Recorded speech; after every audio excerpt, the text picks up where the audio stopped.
안녕하세요. 캡틴 미어캣입니다. 몇몇 구독자님들께서 소개해달라는 기업이 있어서 오늘은 그 기업들을 소개해볼까 합니다. 투자하실 때는 신중하게 판단하시고 투자를 하시길 바랍니다. 자, 그러면 가보도록 하겠습니다. 첫 번째 기업은 드론 딜리버리 캐나다라는 기업이에요. 티커는 TAKOF입니다. 두 번째 기업은 비전 리튬이라는 기업이고 티커는 ABEPF입니다. 세 번째 기업은 어조비라는 기업인데 어깨 오조비 아니고 오조비입니다. 오조브 에너지 솔루션 기업이고 티커는 OZSC입니다. 네 번째 기업은 소셜 라이프라는 기업인데 티커는 WDLF입니다. 드론 딜리버리 캐나다라는 기업인데 이 기업은 2011년 2월 2일 날에 설립된 물류 드론을 개발하고 제작하는 회사입니다. 캐나다에 본사를 두고 있는데요. 이 회사의 드론이 어떤 드론들이 있는지 알아보고 가도록 하겠습니다. 드론 딜리버리 캐나다의 드론은 총 3가지가 있습니다. 첫 번째는 스페로우, 두 번째는 로빈 SL, 세 번째는 콘도르라는 드론이 있습니다. 각각의 스펙들이 어떻게 되는지 알아보도록 할게요. 스페로우라는 이 드론은 날 수 있는 범위가 30km 정도 된다고 해요. 거리가. 최대 속도 같은 경우는 시간당 킬로미터가 80이라고 합니다. 그리고 로빈 SL 같은 경우는 최대 범위 거리가 60km 정도 된다고 하고 최대 속도 같은 경우는 시간당 킬로미터 105라고 하네요. 이 콘도르 같은 경우는 최대 거리가 200km 정도 되고 최대 속도는 시간당 킬로미터가 120 정도 된다고 합니다. 왼쪽에 보시면 콘도르의 배송 물품 같은 거를 이렇게 쌓아뒀는데 이 정도의 양을 배송할 수 있는 것 같아요. 한 사람 크기만한 정도죠? 한 크기가. 이거 박스가 몇 개 들어가야 하는지 모르겠는데 그렇게 많이 들어가진 않는 것 같아요. 그래도 이 모델 같은 경우는 최대 탑재할 수 있는 탑재량이 180kg 정도 된다고 합니다. 상당한 무게를 견딜 수 있는 제품인 것 같아요. 이 회사의 독보적인 기술력이 이 플라이트 시스템이라는 건데 이 플라이트 시스템이 뭐냐면 컨트롤 센터가 따로 있어요. 이 컨트롤 센터에서 드론이 여러 군데에다가 막 이렇게 다닐 거 아니에요. 근데 이 거리가 2500km의 거리에 있는 드론에 실시간 원격으로 모니터링을 할 수가 있고 데이터를 보내거나 주고받을 수 있게끔 만들어 놓은 시스템이에요. 경로를 다시 설정시킬 수도 있고 이 드론이 현재 어떤 상태인지 관리도 할 수 있으며 위치도 확인이 가능하게끔 되어 있다고 합니다. 그런데 이 기업이 물류뿐만 아니라 의료 쪽이나 오일가스나 아니면 이제 채광 쪽에서도 활용할 수 있도록 개발을 한 건데 단지 물류 배송을 위한 드론을 만드는 게 아닌 각 산업에 사용할 수 있는 드론을 만든다. 차트를 보시면 2021년 1월부터 급격하게 주가가 올라가기 시작했는데 얘네가 작년에는 매출이 아예 없었어요. 근데 올해부터 매출이 나오기 시작했어요. 아무래도 드론 산업이 주목을 받고 있는 상태잖아요. 그래서 덩달아 그런 효과들로 인해서 올라간 것 같아요. 물론 기술력도 다른 물류 배송 드론 회사들보단 훨씬 괜찮죠. 좀 찾아보니까 이런 말도 있어요. 이 회사가 다른 대기업한테 인수합병 당할 수도 있다라는 얘기도 있었는데 안 됐으면 좋겠네요. 이런 기업들은 좀 더 성장을 했으면 좋겠고 너무 올라서 조정을 살짝 받은 상태이고 올해부터 매출이 나온다는 거는 더 매출이 점점 늘어날 거라는 거, 그리고 캐나다 국가에서 많이 밀어주고 있는 기업인 것 같고 앞으로의 성장성은 기대해 볼 만한 기업인 것 같습니다. 두 번째 기업은 비전 리튬이라는 회사입니다. 캐나다를 중심으로 리튬과 구리를 포함한 고품질 배터리에 포함되는 광물 자산을 탐색하고 개발하는 데 주력하는 주니어 탐사 회사입니다. 보시는 것과 같이 배터리에 들어가는 리튬을 생산하는 기업입니다. 근데 이 기업이 순도 99.99%의 리튬을 생산했다고 합니다. 이 순도 99.99%가 생산하기가 정말 어려워요. 비용도 많이 들고 이 과정에서 이제 폐기물이 많이 발생한다고 합니다. 앞으로의 시장은 이제 EV 시장이 장악을 할 텐데 전기차에 들어가는 이 리튬 이온 배터리, 이 리튬 이온 배터리를 만들기 위해서는 순도가 높은 리튬이 필요한데 이 순도가 높은 리튬을 생산해서 판매를 하는 기업이니까 앞으로의 성장 가능성은 있다라고 볼 수 있습니다. 리튬을 생산하는 업체가 이 업체만 있는 건 아니지만 어차피 전기 자동차 시장은 크잖아요. 파이 나눠먹기가 되지 않을까. 근데 단점이 하나 있습니다. 2020년 11월 30일 재무제표입니다. 영업활동을 보시게 되면 17만 1000불이 적자가 났는데 캐시는 42만 9000불이고 잠깐만 적자가 뭐야 적자가 이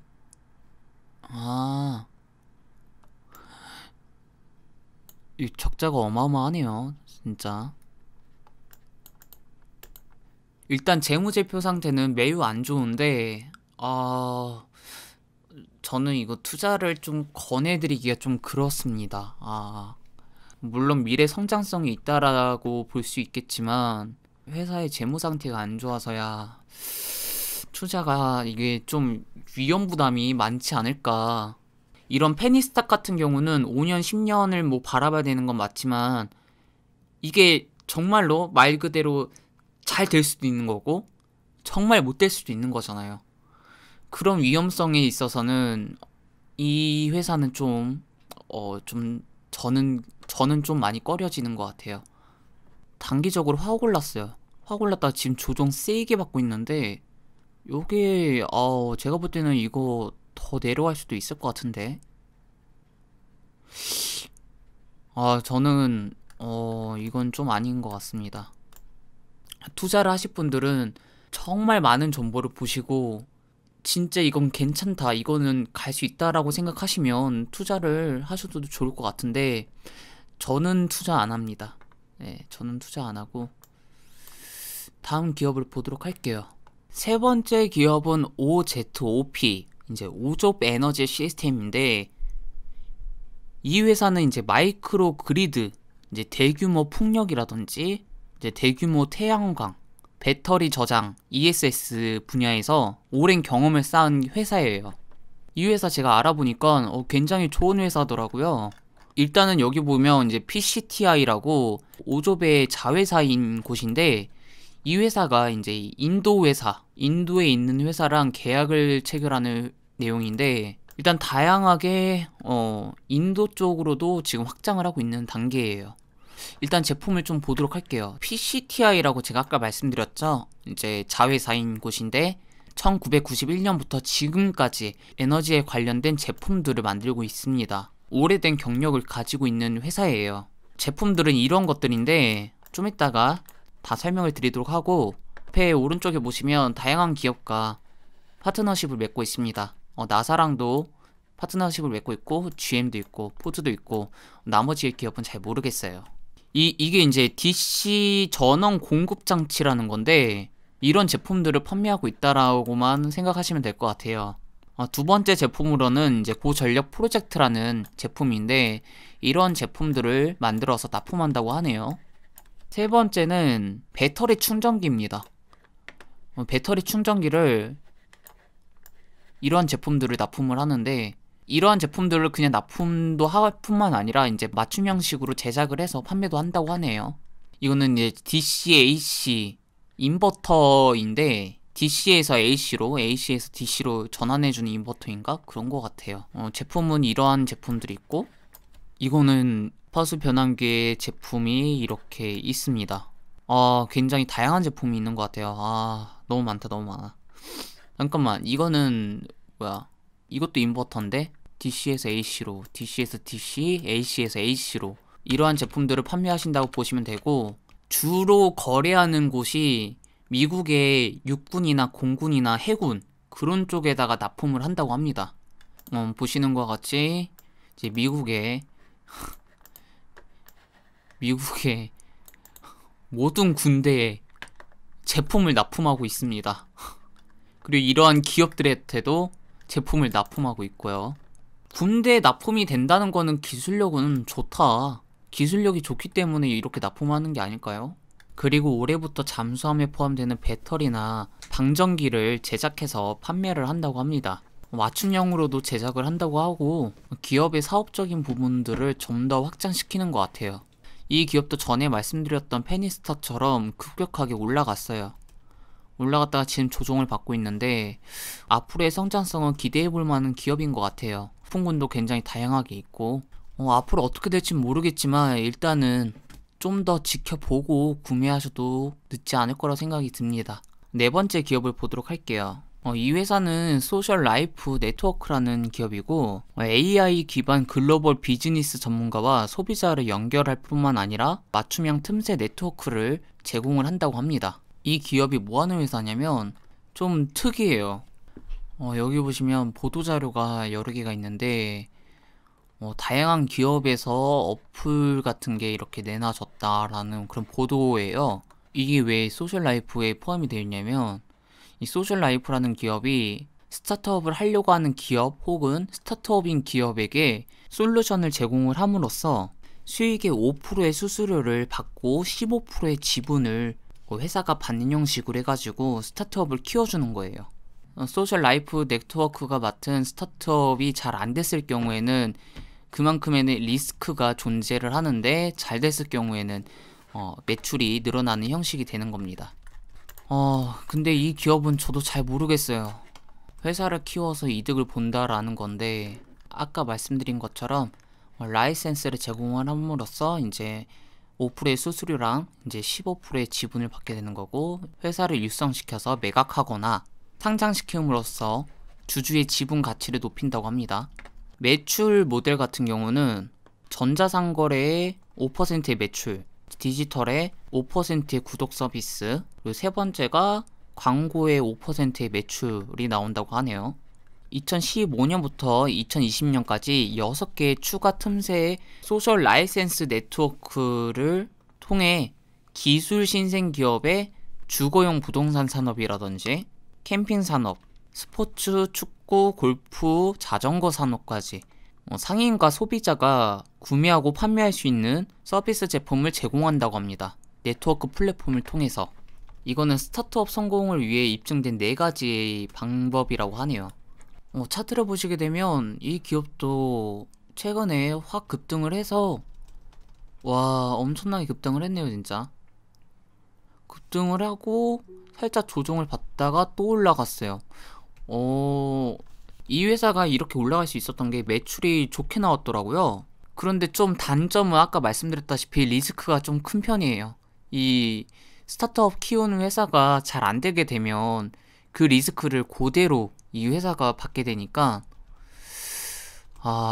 근데 잘 모르겠네요. 보시는 것과 같이 레비뉴 매출 같은 경우는 16년부터 18년까지는 상태가 그렇게 좋진 않았어요. 2019년에 좀 늘었다가 2020년은 한 이 정도 됐겠네요. 그리고 이거는